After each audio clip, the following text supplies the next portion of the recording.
Ashamarra kafuunee jirra jirtu nagaaf jaalalli tokkummaan bakkuma jirtanitti isiniif yaa ta'u hordoftoota YouTube chaanal kiyyaa warroonni chaanal kiyya subscribe naaf gootanii maatii naaf taatanii baga nagaan dhuftan welcome to my channel jedheera.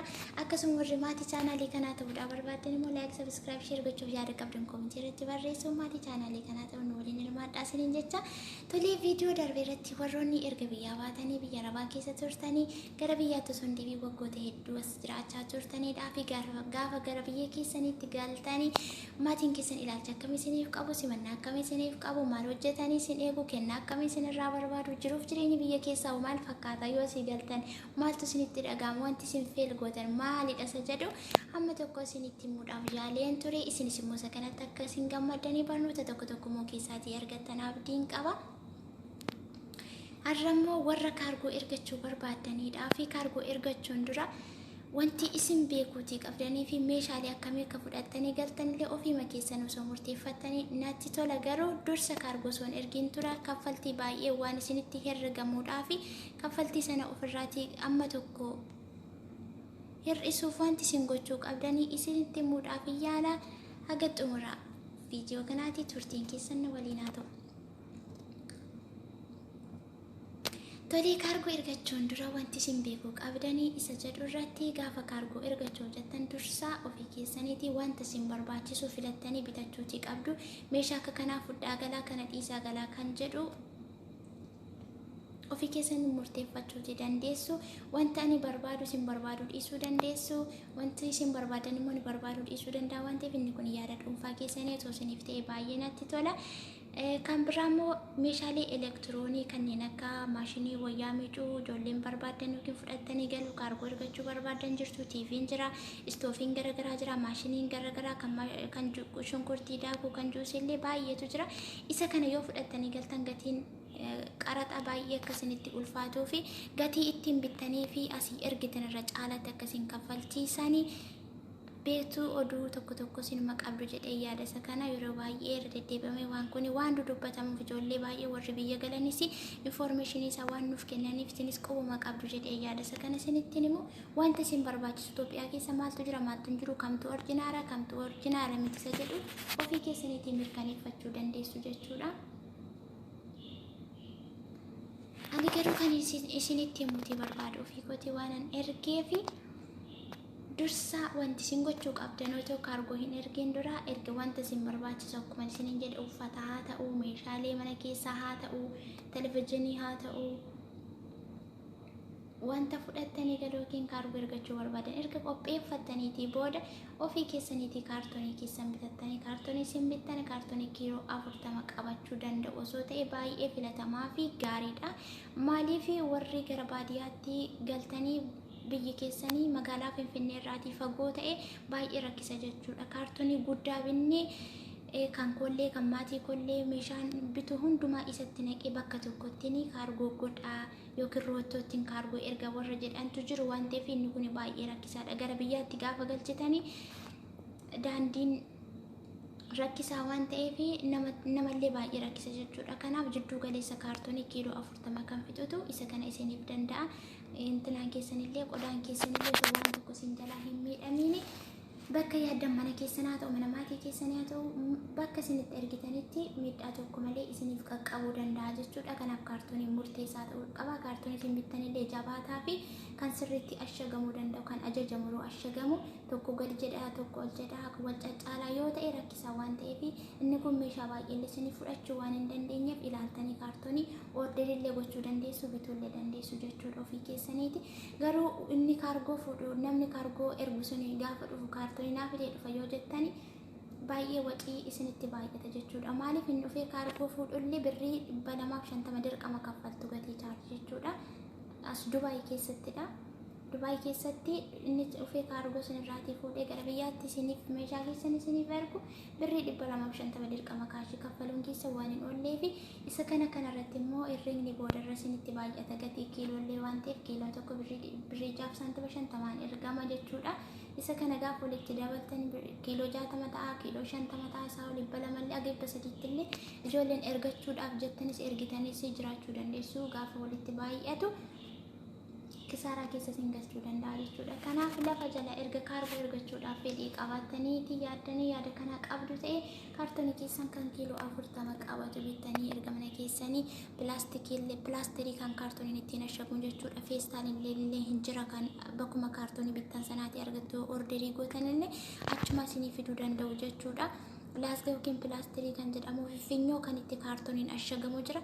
Isallee ofii keessaniitti dursitanii bittanii suuti jettanii teessanii kaatanii meeshaa keessan seeraan uffatallee haa ta'u waan cabus haa ta'u uffataan taqallaltanii tartiibessitanii kaartoonii keessa yaada keessanii fi keessa yoo ashagdanii qodaan keessan otoo isin jalaan caccabee otoo isin jalaatiin miidhameen gala jechuudha.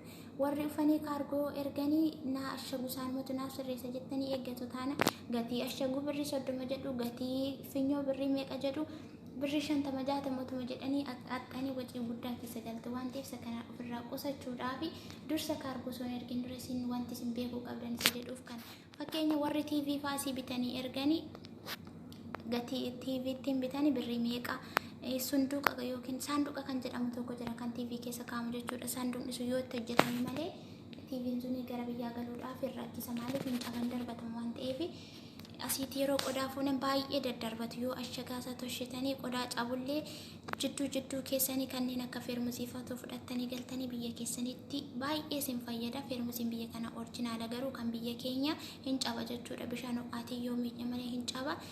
Isumayyuu kan hin dandeenye jira wal jala jijjiiruu kan Dubaayii dhufedha kan eessaa jedhanii biyya keessatti qodaa kirrii garaagaraa wal keessa jijjiiruu kanneen akka elektiroonikaa waan ta'eef feermusiifatu asitti fudhattanii galtanii baay'ee filatamaadhaan jedhaan akka kootti jechuudha.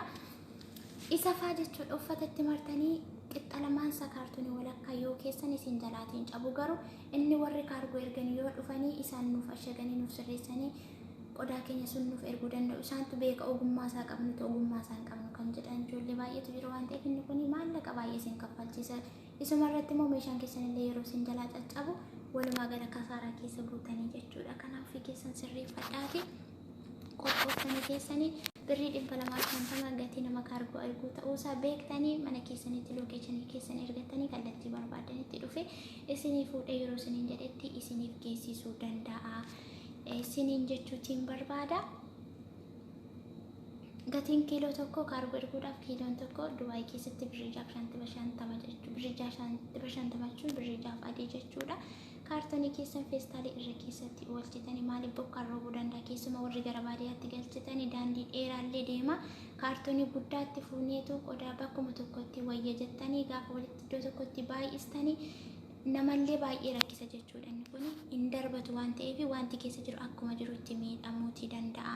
Bokkaan illee daandiirratti yoo roobe bokkaan akka hin seenneedhaa fi uffanni keessa jiru waan keessa jiru isin jalaatiin miidhamuu waan danda'uuf ofii keessan harka keessan isiniif wayyaa wanti birrii 30 50 40 jettanii gatii kaartoonii gatii maalii jettanii hamma kassartanii ofii keessan dursitanii qophooftanii birrii 250 gatii kaargootii gatii nama kaargoo ergu sana gatii chaarii jettanii qopheeffattanii addatti immoo kaargoon keessan kiiloo meeqa akka ta'u kiiloo 60 yoo ta'e birrii meeqa birrii 60 meeqatti dhufa 50 yoo ta'e 100 yoo ta'e 200 haga 300 illee warri erguudhaaf jettanii ergitanii jiraachuu dandeessu waan ta'eef dursa herrega keessan qopheeffattanii guyyaa kaargoo ergattanii eeggachuutii qabdu jechuudha. Isa kanaadhaan isin dura beekuu wanti isin dura beekuu qabdan isinitti masiniin jedhe isa kana kan biraa maqaa keessan yookiin paaspoortii keessaniitii yoo ergitanii qaraxa isin kaffalchiisan inni jedhamu elektirooniit ammayyuu baay'ee qaraxa baay'ee fudhachaatii akka jiranii sirumayyuu hundumammuu booleetti irraa fudhatanii ijoolleen akka duwwaa galanis jiru isa kana ofiima keessan achitti qulqulleeffadhaa. Guyyaatii gara guyyaatti informaashinii haaraatu dhufa waan ta'eef isa kana ofii keessan hordoftanii akka kisaaraa keessan galle of eeggachuun kan keessan ta'a.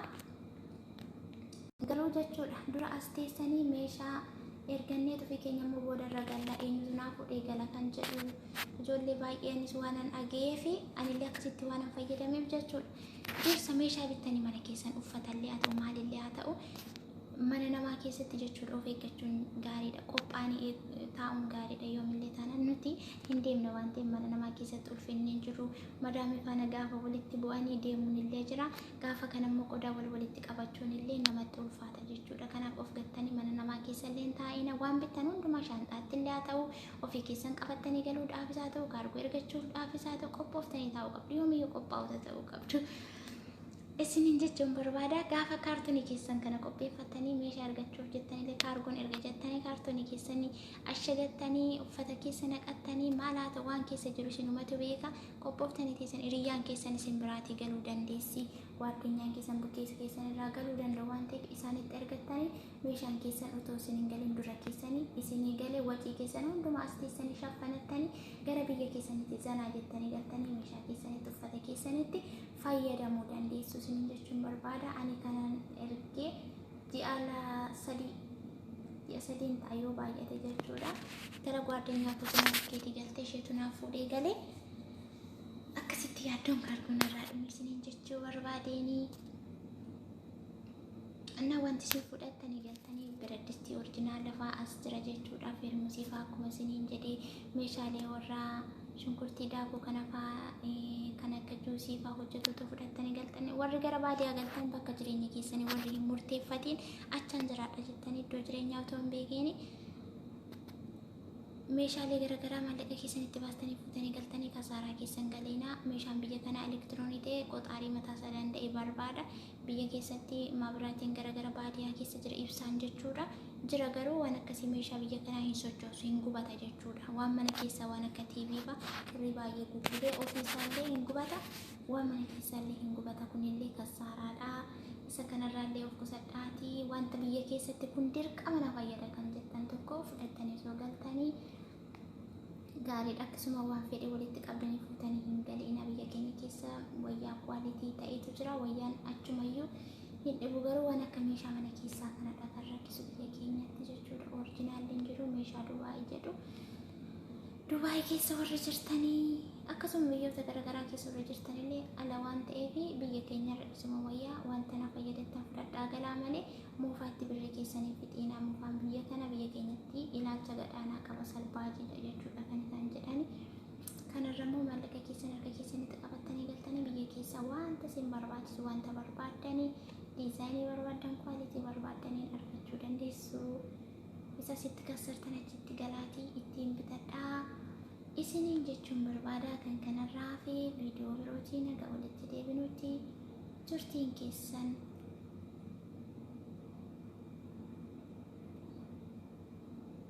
ammallee aga viidiyoo biraatti walitti deebinutti na waliin haa ta'u. Please like godhaa warri seentanii baatanii laayikiin keessan anallee fayyada. Isin immoo waa tokko barnoota tokko irraa argattu jedhee naaf daadha. Akkasuma chaanaalii kanaa fi maatii ta'uudhaa barbaadan like, subscribe, share gochuuf yaada qabdan koomentii irratti barreessaa isiniin jedha. Haga ammaatti waan wajjin turtanii fi guddaa galatoomaa. Bye.